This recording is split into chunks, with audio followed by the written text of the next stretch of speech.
Saúde não é apenas ausência de doença. É muito mais do que isso. É um estilo de vida. E aqui no nosso programa da Jovem Pan, para ficar bem, você vai ter informações sobre saúde, qualidade de vida, longevidade e informações que vão literalmente transformar a sua vida. Meu nome é Thiago Vilela Lemos, eu sou fisioterapeuta e também profissional de educação física, com mestrado e doutorado em Ciências e Tecnologias da Saúde. E eu estou aqui com meu grande amigo e xará, Thiago Veiga Jardim, sou médico cardiologista. E a ideia é sempre trazer convidados para a gente fazer um bate-papo, onde a gente vai estar falando de saúde, temas diversos, mas sempre com muito embasamento científico. Acho que na área de saúde não existe espaço para achismo, as coisas têm que ser feitas orientadas por dados científicos e nosso modo de trabalhar é esse, e os convidados que estarão conosco aqui sempre vão ter essa mesma linha de raciocínio e de ação. E hoje não é diferente, então a gente tem aqui hoje o Dr. Paulo Catalão, que é anestesista e especialista em dor. E a ideia hoje é falar justamente sobre dor, sobre essa epidemia de dor, né, que a gente tem aí nos dias de hoje. E ter o Dr. Paulo aqui é uma honra pra gente. Obrigado, Paulo.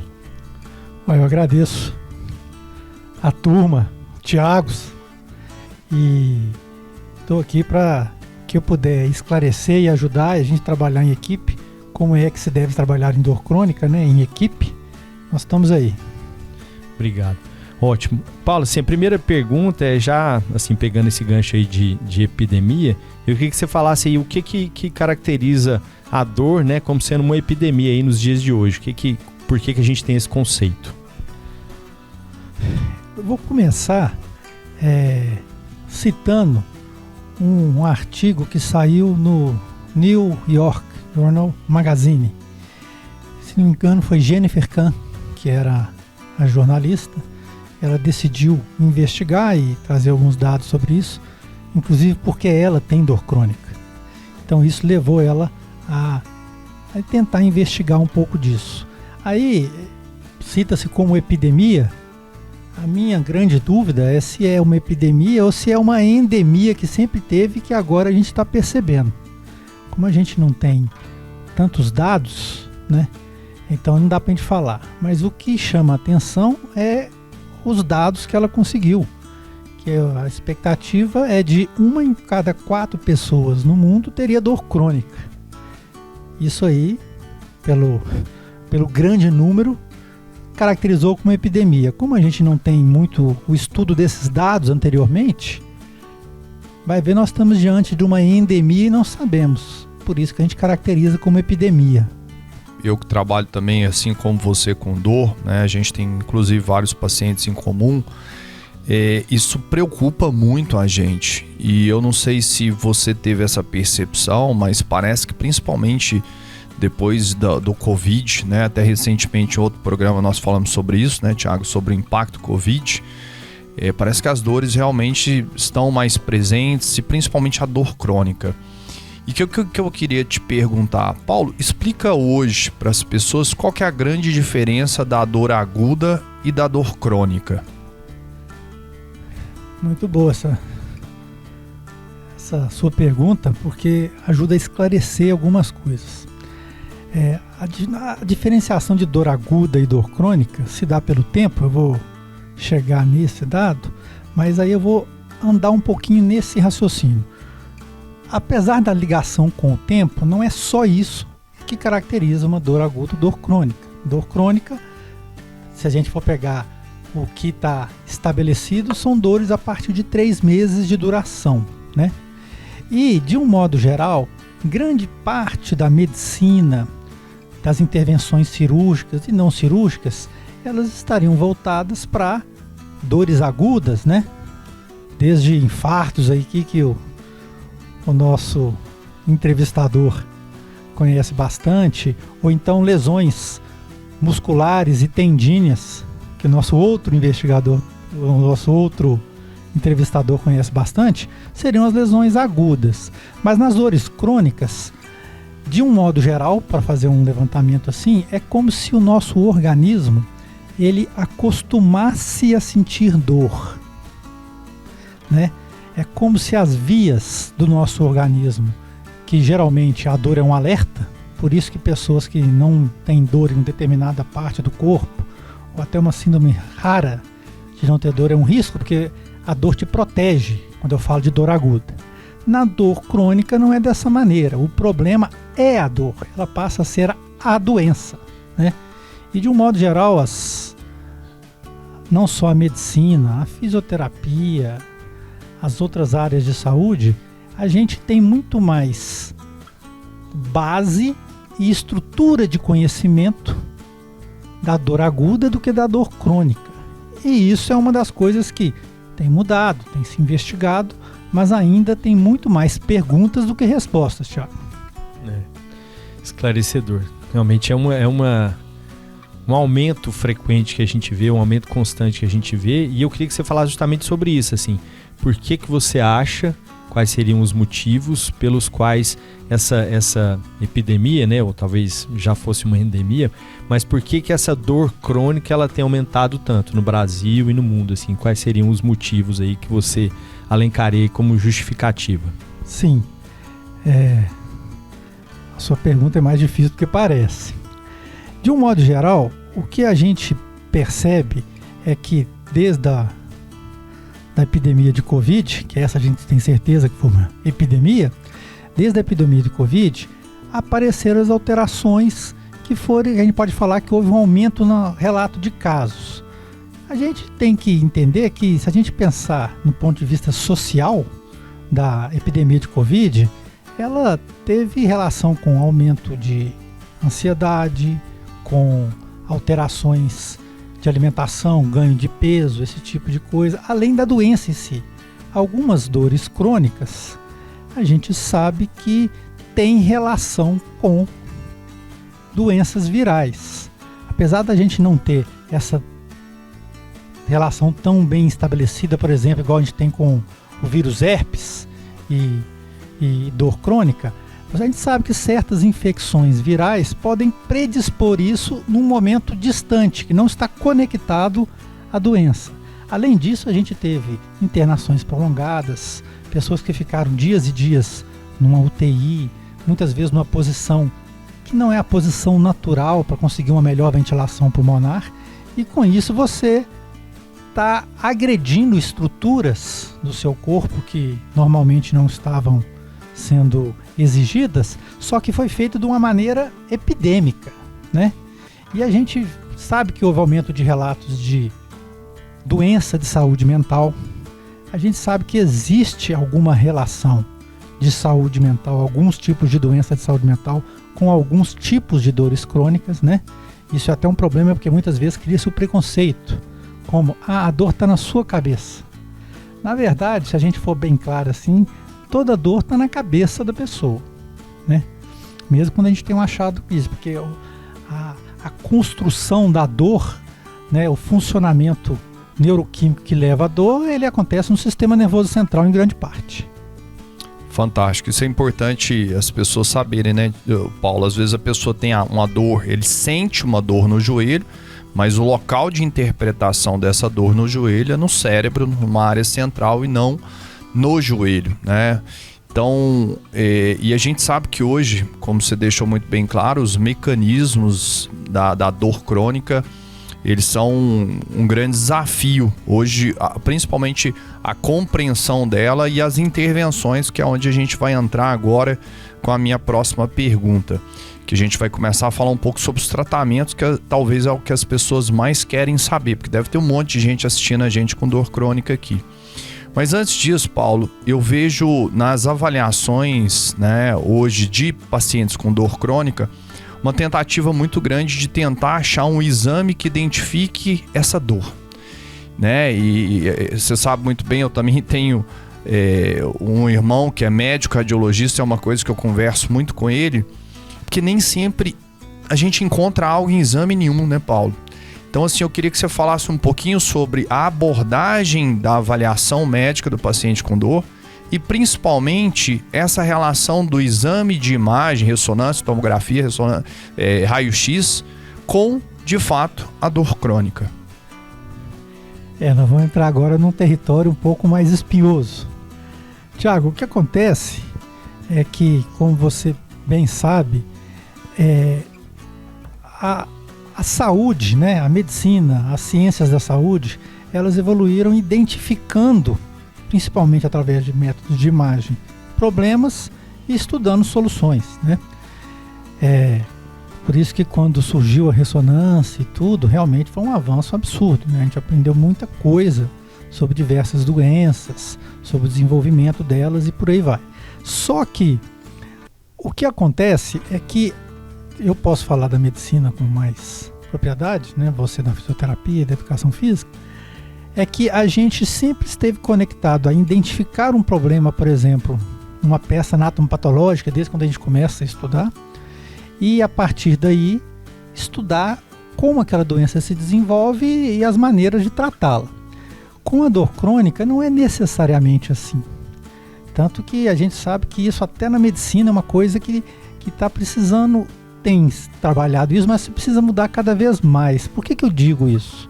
Porque é comum pacientes que chegaram para mim, que foram em algum outro médico antes, e faz uma série de exames de imagem, que muitas vezes são necessários mesmo, e não encontra nada no exame de imagem. E aí ele fala para o você não tem nada. Eu falo que a frase não está errada, ela está incompleta. Você não tem nada que eu saiba. Isso, né? Então, essa ideia de tentar encontrar algo na imagem, muitas vezes realmente tem, mas não necessariamente. Isso faz não só o médico, mas o próprio paciente. Muitas vezes ele fala assim, mas como é que dói minhas costas? O meu exame não tem nada. Olha aqui, está normal. O radiologista falou que está normal. O outro médico que me avaliou depois, todo mundo falou que está normal. O exame está normal, mas existe o sofrimento, né? E se a gente for pegar o conceito de dor, ele não necessariamente passa por uma alteração visível no exame de imagem. Existem outros exames também que a gente fala, mas eu falei de imagem porque é o mais citado, né? Como você mesmo falou. Então, eu falo com o paciente, olha, eu não trato o exame, eu trato a pessoa. A gente tratar o exame muitas vezes pode dar errado. Eu já peguei pacientes que tinham exames mostrando uma osteoartrose no joelho, chegando, não, eu tenho dor da osteoartrose do joelho e tudo. Aí quando a gente foi investigando, primeiro o exame físico mostrou a musculatura da coxa, que a gente tinha um quadríceps muito fraco, aí mostrou umas alterações neurológicas que não é esperado assim. A gente fez outro exame de imagem que mostrou uma compressão radicular em nível de L3. A dor dele não era da artrose. Clinicamente, ele tinha uma artrose, mas a dor que ele estava apresentando não era. Enquanto eles estavam tratando a artrose dele, não ia ter resposta, né? Esse é um caso que eu lembrei agora. É uma preocupação, porque, né, a gente está falando de uma coisa que você não vai encontrar uma alteração no exame complementar, né? E que é uma sensação subjetiva, né? Então eu acho que isso é uma coisa que tem que ser muito considerada quando a gente está falando de dor crônica, né? É uma sensação que é totalmente subjetiva e que muitas vezes o que a gente observa é ela não ser valorizada, né? As pessoas muitas vezes falam, não, isso vai passar, vai melhorar, não é nada não tem nenhuma alteração no exame, e isso gera uma dificuldade nesse tratamento, nessa abordagem. E aí já entrando aí especificamente em abordagens terapêuticas, né? Quais seriam assim as abordagens terapêuticas mais atuais aí no manejo dessas dores crônicas? Acho que você falar um pouquinho de terapias, de tratamentos específicos aí das dores crônicas. Com a popularização do ultrassom, começou a se fazer vários procedimentos em que a gente consegue muitas vezes tratar a região dolorosa por uma intervenção, por agulha, infiltração desde anestésico local com corticoide, drogas antigas usadas há muito tempo, tem o ácido hialurônico, tem também retirar o plasma do próprio paciente e fazer esse rico em plaquetas, de maneira a você fornecer para aquela região ali substâncias que ajudam no trabalho regenerativo de alguns tipos de lesão, né? O importante é que as intervenções, a gente vê uma grande diferença de trabalhos ou até de colegas citando assim, de resultados, é que a intervenção ela é parte do tratamento. A gente não pode pensar a intervenção como sendo o tratamento por si só, e ele somente vai resolver a situação. Muitas vezes, além da intervenção, existe o uso de certas medicações, né, que podem ser os usos mais prolongados, que são remédios mais voltados para a dor crônica, sim, e o tratamento com outras especialidades. O sucesso em tratamento de dor crônica, ele depende de uma equipe multidisciplinar. Quando você tenta tratar ela sozinho, eu posso falar isso com experiência prática, desde que eu comecei a trabalhar com o Thiago, que agora está na Moving, né? Eu atendo na clínica de anestesia e eu passo meus pacientes que precisam de fisioterapia, que é a grande maioria deles, para fazer lá. Por quê? Igual a gente tem esse conceito errado muitas vezes na medicina, eu vejo na fisioterapia também. O Thiago me explicou muito mais disso, que a fisioterapia de dor crônica não é necessariamente uma fisioterapia de reabilitação ortopédica, né? A fisioterapia de reabilitação ortopédica ou de tratamento ortopédico também tem as suas indicações. Eu estou falando que assim, o que eu via antes é que colocava tudo como se fosse a mesma coisa, sem entender que o funcionamento de diversos tipos de dor crônica é diferente de uma situação ortopédica específica. Então as intervenções podem ser feitas por ultrassom, que é o que eu faço a maioria, que você consegue mais assertividade, né? E também a gente faz algumas com escopia, que é como se usasse o raio-x para colocar quando as estruturas que me ajudam a me orientar estão por... eu consigo usar reparos ósseos para chegar onde eu quero. Uma infiltração foraminal para uma hérnia de disco, por exemplo, pode ser o tratamento. Nem sempre é. Muitos pacientes realmente precisam operar. Mas muitas vezes quando você faz um tratamento de uma infiltração foraminal seguida de uma fisioterapia adequada, eu já tive pacientes que não precisaram operar, né? Isso é um exemplo que eu estou citando, que é um exemplo mais claro, que a hérnia de disco é uma coisa mais comum, mas a gente pode pensar isso para outras doenças também.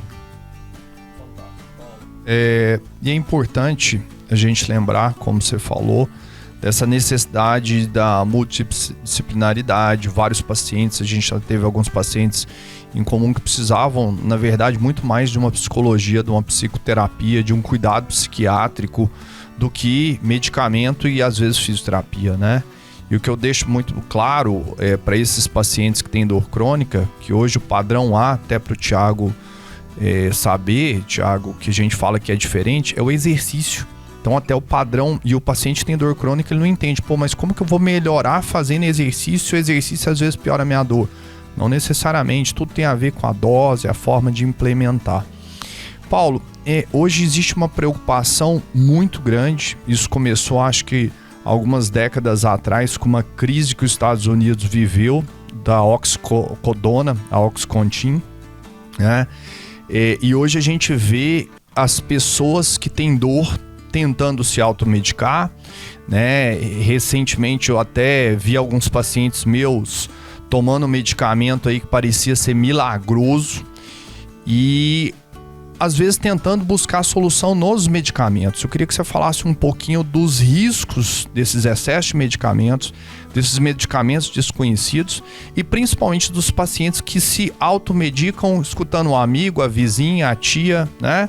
E isso a gente sabe que os Estados Unidos passou por uma epidemia, né? E eu venho escutando bastante que isso vem crescendo muito no Brasil.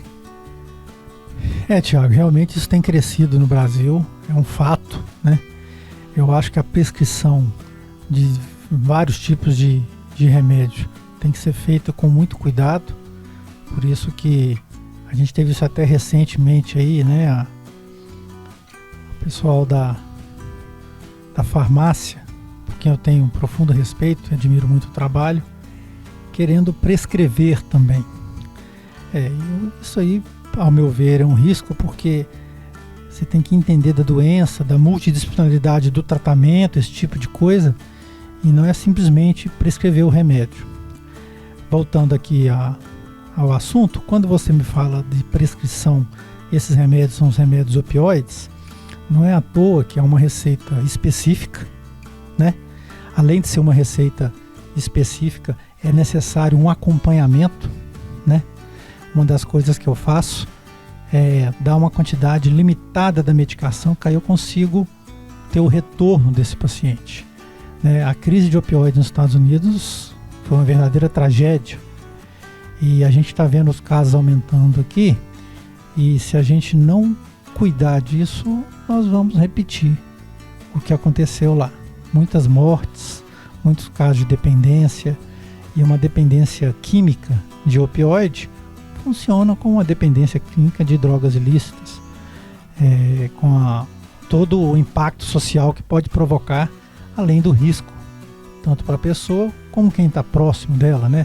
A gente tem a história aí de pacientes usando opioides que precisam dirigir por longos períodos, que tem uma dor lombar, alguma coisa assim, e ele está na estrada aí sob efeito de opioides, que vai alterar reflexo, pode levar a sonolência, né? Então pode levar problema para muita gente. Então a questão dos opioides, né? A gente tem aí, por exemplo, eu vou citar, você falou do Oxycontin, mas eu vou citar um tradicional que é a morfina, né? E não é à toa que a morfina, a terminação da palavra, lembra endorfina, que é uma substância que a gente libera, que provoca bem-estar, que muitas vezes é o que você busca no exercício físico. Então a endorfina tem efeito analgésico, e a gente pode conseguir esse efeito analgésico liberando a endorfina para um exercício físico, lógico, bem orientado. Então tem outras maneiras de conseguir o alívio da dor que não seja o uso dessas substâncias. Acho que esse conceito, tem um conceito muito interessante aí que a gente passou, que é justamente a questão da multidisciplinaridade, né? Assim, acho que é uma intervenção que tem um número de profissionais de saúde envolvidos para que você consiga o sucesso, e acho que a maioria das intervenções em saúde tem que ter essa mesma orientação, né? Esse mesmo raciocínio. Então, realmente, a multidisciplinaridade, acho que ela é fundamental para que a gente tenha sucesso nas nossas intervenções em saúde, com a dor crônica não é diferente. Só falando um pouquinho mais de dor e de hábitos de vida, aí eu queria que você falasse um pouco sobre o impacto, né, de algumas coisas como estresse, alimentação, sono, em que o desbalanço aí dessas condições de vida da pessoa, isso pode impactar negativamente na dor crônica. Como a gente falou, como a conexão da dor acontece no sistema nervoso central, no cérebro, na cabeça, então é fácil a gente fazer a conexão entre doenças mentais e dor crônica, alterações do funcionamento. A gente sabe que pacientes com depressão, eles têm mais dor crônica, né? Então a gente sabe que essa conexão ela existe, ela é um fato. Um paciente mais ansioso, a ansiedade dele pode levar a um nível de foco na dor que ele está sentindo que aumenta. Geralmente quando você está com uma dor crônica, eu vou citar um exemplo que é nem dor crônica, uma dor aguda. Você machuca o pé. Quando você distrai, ou num programa de TV, na música ou na conversa, aquilo ali te incomoda menos. Quanto mais você prestar atenção ali, pior vai ser a dor. Isso mostra a conexão do nosso sistema nervoso central na estruturação da dor. Aí você falou da saúde mental, aí você falou também da questão de outros profissionais, né? Que seriam de nutrição, esse tipo de coisa. A gente é conhecido também alguns alimentos que devem ser evitados em determinadas situações. De um modo geral, um nutricionista é muito bom para saber isso. A conexão entre obesidade e certas dores crônicas, ela é mais do que conhecida e não é nenhuma novidade. O difícil é tratar a obesidade, por isso que você precisa de outros profissionais envolvidos, como nutricionista, que você citou aqui, porque se a dor crônica é uma epidemia, a obesidade é outra. Então a gente sabe que existe esse tipo de coisa, que tem que ter essa conexão. Então você falei um pouco aqui da saúde mental, até porque se você pensar o jeito que a dor é classificada pela Organização Mundial de Saúde, dor é uma experiência sensorial e emocional. A dor também é emocional. Quem está com dor sofre, né? Então, se existe uma experiência emocional, a gente não pode desprezar o valor da emoção enquanto se trata uma dor crônica, né? Tem que ter esse tipo de cuidado, que a gente tem que tratar a pessoa como um todo. Eu brinco, talvez isso dê alguma dificuldade com os veterinários, eu estava usando isso como exemplo, mas eu conversei com um veterinário e ele falou, não é bem por aí não, mas eu gosto de pôr esse exemplo, que ele ainda passa nitidez. Se você está tratando especificamente a dor sem preocupar com a parte emocional envolvida da doença, você está sendo um veterinário antigo. Nem os veterinários modernos fazem isso, e não um médico. Realmente, é muito mais complexo do que a gente imagina, né, Paulo? O tratamento de dor, principalmente a dor crônica.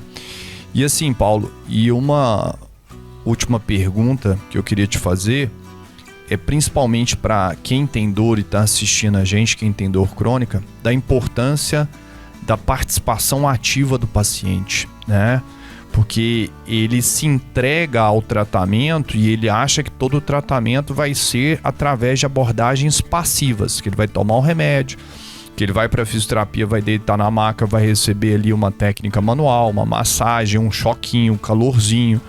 E a gente sabe que hoje essas terapias mais passivas, elas têm menores efeitos, e as terapias mais ativas, inclusive o conhecimento do paciente a respeito do problema, que a gente chama de educação em dor, é muito importante. Então eu queria que você falasse um pouquinho do tanto que é importante o envolvimento ativo do paciente no tratamento. Tiago, acho que você deu um exemplo no início, que é essa questão de o paciente evitar movimento por causa da dor. É um movimento característico. Isso funciona na dor aguda, né? Eu falo que a gente está muito mais preparado do ponto de vista de evolução como espécie mesmo para lidar com uma dor aguda. Uma perna que quebrou, você vai ficar com ela parada, né? Uma tendinite aguda, você vai evitar aquele movimento que provoca a dor. Não é a mesma coisa com dor crônica. Dor crônica passa por educação para aquele problema especificamente. Se você não trata aquele problema através da educação, vai ficando difícil, porque as ferramentas que a gente tem, os resultados que são obtidos com mais sucesso, geralmente em trabalhos científicos que mostram mais sucesso, esses resultados são feitos muitas vezes dentro de hospitais ou dentro de universidades em que houve o trabalho multidisciplinar e houve a participação do paciente ativo, educação em dor. E educação em dor, você atribuir parte do processo de tratamento e melhora ao esforço do paciente, é uma coisa que ainda não está bem instalado, nem entre os profissionais, muito menos entre os pacientes, sabe? A pessoa chega lá querendo que você dê um remédio e resolva o problema dela. Então, eu acho que grande parte dessa pandemia ou epidemia, ela existe porque esse trabalho de conscientização ele é difícil e a gente precisa de mais gente envolvida. A gente precisa de multidisciplinaridade real, porque não adianta passar por um fisioterapeuta ou um psicoterapeuta. A gente sabe quais técnicas funcionam mais e funcionam menos para tratar determinadas doenças, e com a dor crônica não é diferente. Acho que envolver o paciente no cuidado é sempre importante, né? Com a dor não é diferente. E já chegando perto aí do final, acho que é a última coisa, é uma pergunta e também uma provocação. É normal sentir dor? Não. A dor, ela sempre sinaliza algo, né? A gente tem que pensar na dor como um sinal. Quando a dor era um sinal de uma doença específica, era mais fácil. Uma dor de uma apendicite, no seu caso aí uma dor de uma isquemia cardíaca, uma dor do infarto, mas muitas vezes a dor é o problema. E quando a dor é o problema, a gente tem que mudar o nosso jeito de tratar. Se a gente tratar da maneira que vem sendo tratada na maioria dos casos, os nossos resultados não vão melhorar. Para tentar melhorar os nossos resultados, a gente precisa alterar nossas abordagens. E isso envolve estudo, isso envolve participação de mais gente, né? Você saber até onde você consegue ir. Tem paciente meu que é um paciente cirúrgico, tem paciente meu que 90% do tratamento dele é fisioterápico, é psicoterápico. Então saber delegar para quem pode ajudar faz parte do tratamento. Fantástico, Paulo. Muito obrigado pela sua presença, né? Foi assim, eu acho que extremamente esclarecedor, porque a gente está falando de um assunto que hoje é muito importante. Você deixou muito bem claro que hoje a dor ela não é necessariamente só um sintoma, igual acontece na dor aguda, mas ela é considerada como uma doença, no caso da dor crônica, e da importância da gente ter um olhar multidisciplinar e mais cuidadoso com essas pessoas que vivem com dor crônica.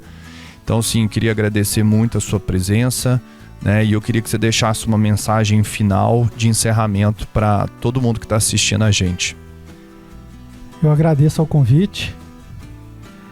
Aqui tem um fisioterapeuta que eu trabalho demais com ele, e tem um cardiologista que foi o cardiologista do meu pai, com ele internado recentemente, então é gente que eu confio, né? Eu agradeço, espero ajudar e sei que isso tem que ser, como diz, vamos de mãos dadas, porque se a gente não trabalhar assim, a gente não consegue melhorar os nossos resultados. E eu queria passar para o paciente que você está com dor, existe o que pode ser feito, existe o que pode ser realizado. Você não precisa ficar assim como o Thiago me fez a provocação no final. Existem coisas que podem tornar a sua vida melhor. Quem quiser me acompanhar, né, eu tenho Instagram, Dr. Paulo Catalão, e também tenho um site, drpaulocatalão.com.br. Estou aí, eu atendo na clínica de anestesia e trabalho com você na Moving. Inclusive hoje eu tenho um paciente seu para me ver, né? Então a gente faz essa troca de informações. Outra coisa que ajuda é conversar. Quando eu passo um paciente para o fisioterapeuta, os fisioterapeutas da Moving, eu consigo conversar com eles antes, eles me dão um retorno depois. Na psicoterapia não é diferente, e isso a gente consegue ver porque muda os nossos resultados, como a gente tem alguns casos aí que a gente sabe que se não fosse o nosso trabalho em conjunto, não teria como. Obrigado mesmo. Paulo, obrigado por aceitar aí o convite. Acho que é uma especialidade médica que cada vez cresce mais, né? Justamente pelo aumento do número de pessoas aí com dor crônica. E ter uma pessoa como você, uma pessoa bem centrada, né? Que tem muita informação de qualidade, com muita ciência por trás, a gente fica muito tranquilo. Obrigadão por aceitar demais, o convite. Maravilha, encerramos mais um programa, hoje falando sobre dor crônica e também falamos sobre dor aguda. E não se esqueça de nos acompanhar tanto no YouTube, todos os domingos às 18 horas a gente tem um novo programa subindo ao ar. E também nas nossas redes sociais de Instagram e Facebook da Jovem Pan, além das nossas redes sociais pessoais. E lembre que aqui nesse programa a nossa grande intenção é que você fique bem. Um grande abraço e até semana que vem.